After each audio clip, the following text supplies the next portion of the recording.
Hola amigos. En estos momentos el desconcierto en la OTAN ya es absoluto, armado hasta los dientes con el arma más engañosa que tienen, como es la prepotencia, que les hacía creerse invencibles a la vez que inmortales. Resulta que se han metido la hostia histórica y más grande jamás contada, al embarcarse en una pelea que a la OTAN le parecía que la tenía ganada antes de empezar. Esa misma prepotencia les produce la ceguera suficiente como para no ver la realidad que les rodea, y por eso se crean una realidad paralela donde convierten sus derrotas reales, en victorias en otra dimensión. Ahora que cada vez más voces les recomiendan aceptar la realidad del nuevo mundo que está emergiendo, y se sumen al carro de la multipolaridad, la OTAN sigue aferrada a su antiguo rol, y aún cree que seguirá dominando el mundo a su antojo como hasta ahora.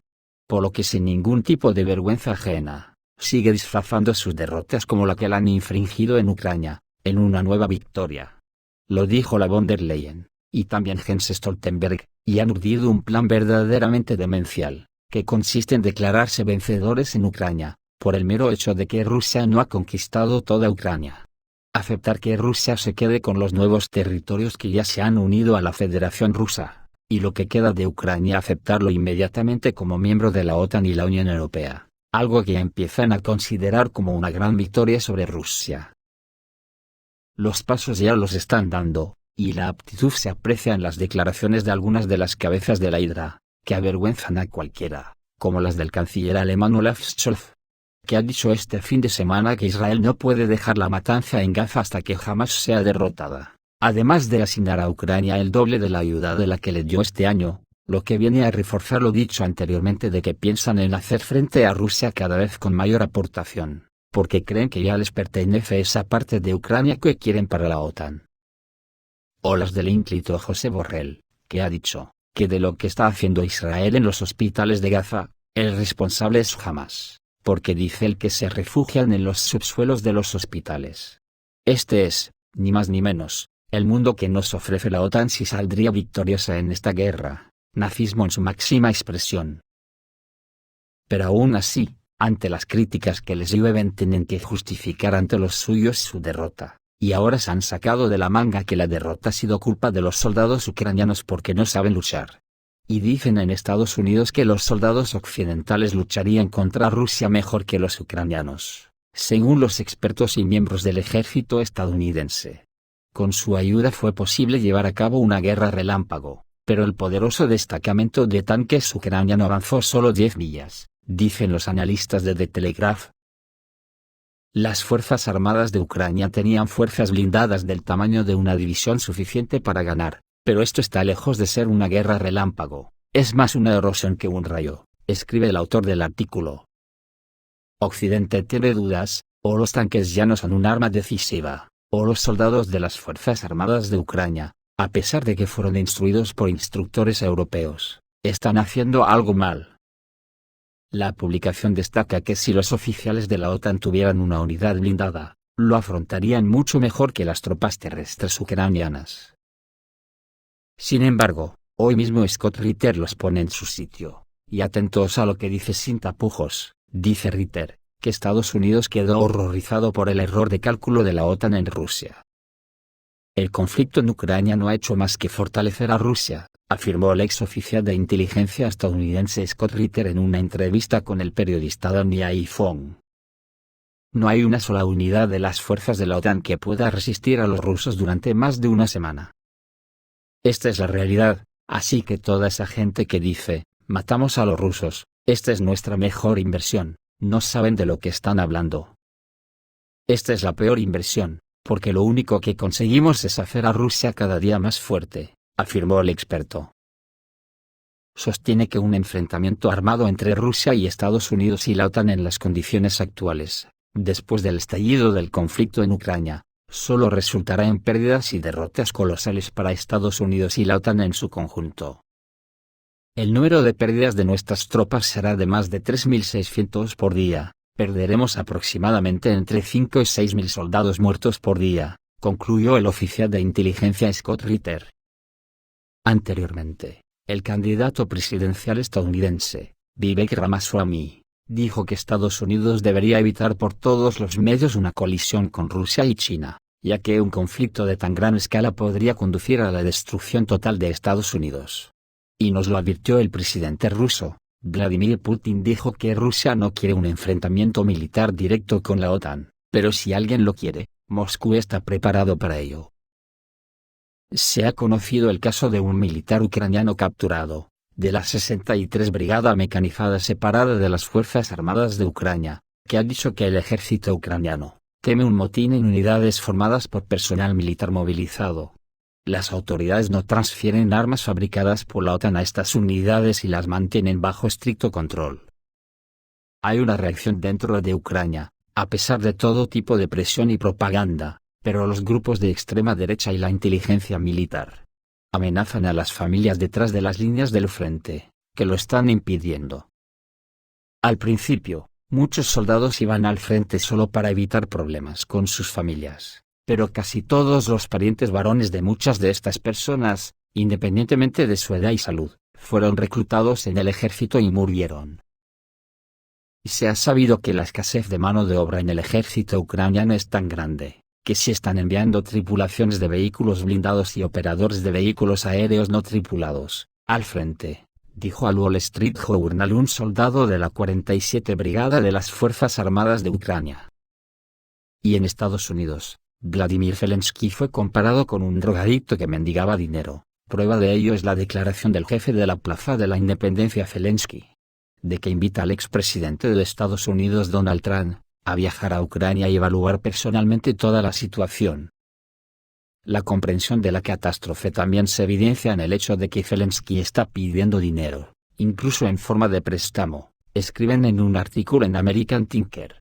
Dicen que es como un drogadicto rabioso que busca una solución y promete saldar el préstamo de alguna manera. Si le dan al menos un poco de dinero ahora, escribe el autor del artículo.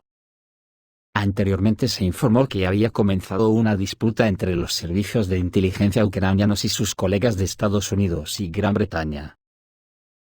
Es por eso que la OTAN está muy nerviosa, está apretando el acelerador, y se está preparando para operaciones encubiertas más amplias para aumentar la presión psicológica sobre Rusia, para que Rusia desvíe la atención de Ucrania.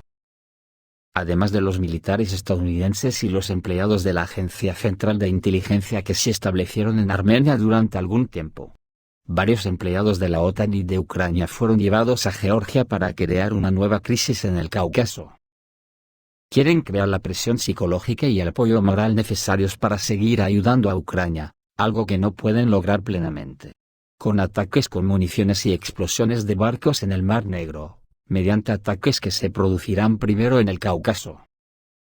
Además de la idea de enviar vehículos aéreos no tripulados y barcos explosivos a esa región, está previsto atacar allí convoyes y bases militares rusas, creando así la impresión de que Rusia ha perdido poder y control en el Cáucaso.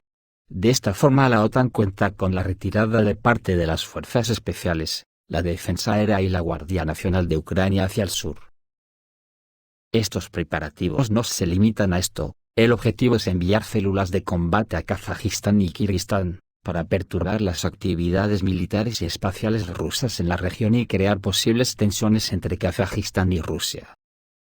Hay planes para enviar equipos a Finlandia y Corea del Sur para posibles ataques con drones y barcos. Por lo tanto, está previsto atacar las flotas rusas del norte y del Pacífico, así como varios objetivos militares y económicos distantes. Estos equipos ya se han formado en el norte de Japón, pero también quieren formar unidades similares en otras regiones y crear la impresión de que Rusia no puede defender sus fronteras de muchas maneras. El esfuerzo de reconocimiento comenzó con el despliegue de equipos especiales en el norte de Rusia, y en aguas internacionales al este para asegurar posibles puntos de ataque para buques pesqueros, de investigación y civiles. En particular, el MI6 de inteligencia británico quiere asumir un papel de liderazgo en este asunto y seguir intentando agravar el problema.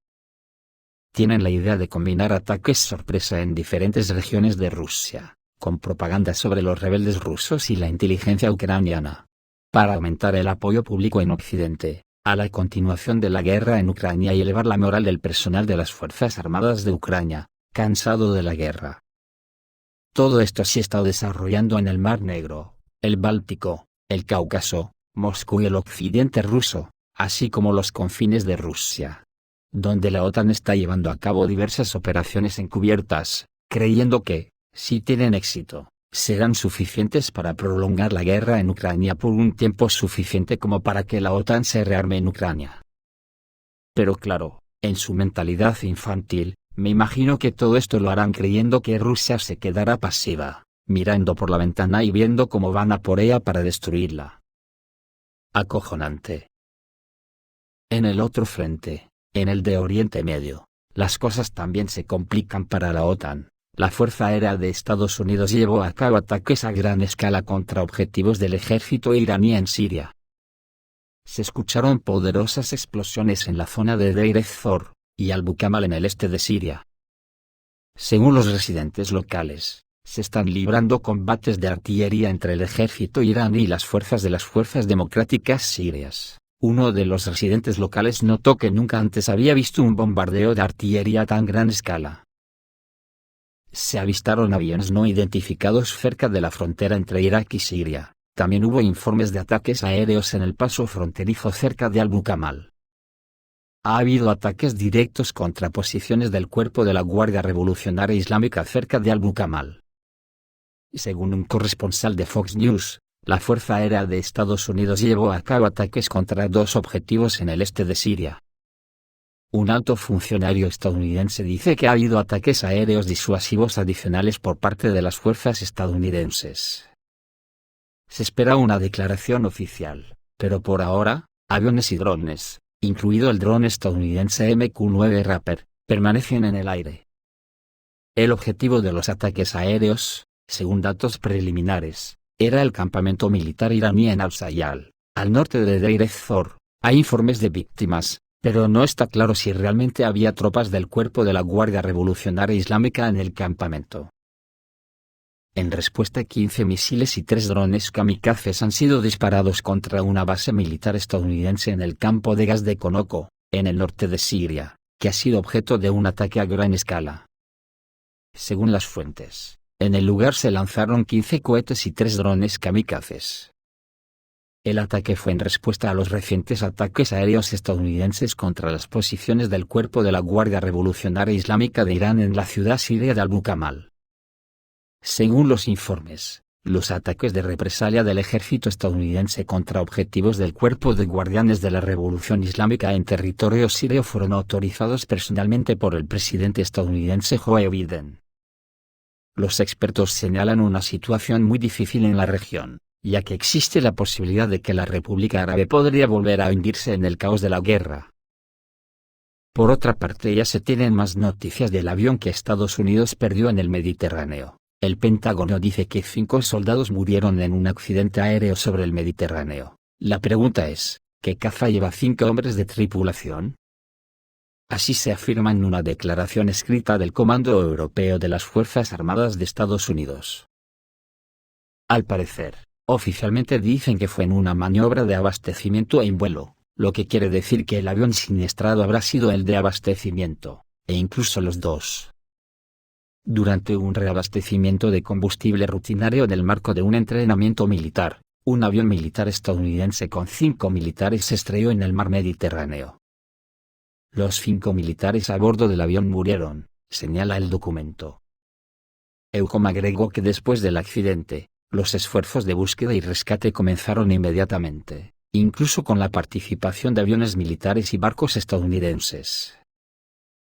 Actualmente se está llevando a cabo una investigación sobre las causas del accidente, concluyó el comando.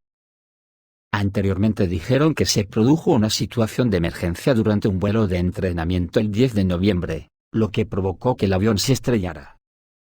Como añadió EUCOM, el vuelo se realizó únicamente con fines de entrenamiento, no hay indicios de acciones hostiles. El comando no explicó de qué modelo de avión estamos hablando.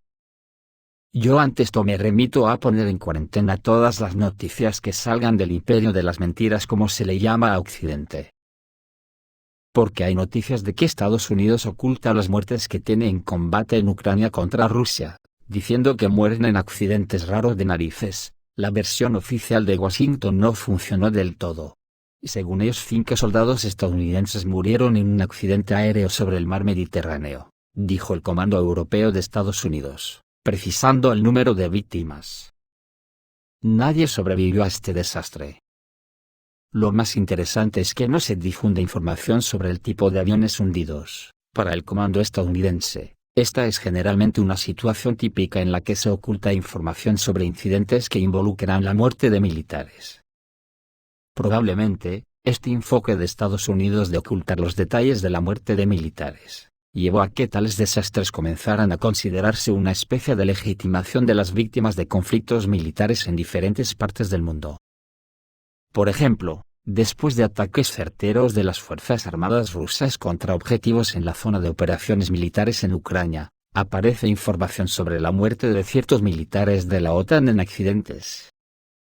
¿Hay conexión aquí? Oficialmente nadie lo reconoce con seguridad. Esto es todo, amigos, reciban un saludo.